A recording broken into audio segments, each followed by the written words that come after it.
कारभार अशी यांची परिस्थिती आहे। तुम्हाला सर्वांना माहित असेल, इलेक्शनच्या काळामध्ये फार घसा कोरडा होऊस तर सरकारमध्ये असणाऱ्या सर्व नेत्यांनी जाहीर केलं होतं की आम्ही 7-12 कोरा कोरा कोरा करू, पण ती फक्त घोषणाच राहिली, त्याच्यावर काय झालेलं आपण सगळ्यांनी बघितलेलं नाही।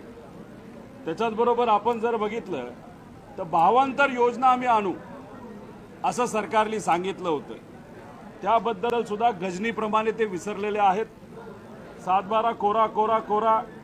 त्याच्याच बरोबर आपण जर बघितलं तर सन्मान निधी 3000 वाढ करू, म्हणजे मोदी साहेबांच्या उपस्थितीमध्ये मुख्यमंत्री झाल्यानंतर आत्ताचे मुख्यमंत्री जेव्हा बिहारला गेले होते, मुख्यमंत्री साहेबांसमोर त्यांनी सांगितलं होतं की महाराष्ट्रामध्ये आम्ही मोठी वाढ ही तिथं सन्मान निधीमध्ये करणार आहोत।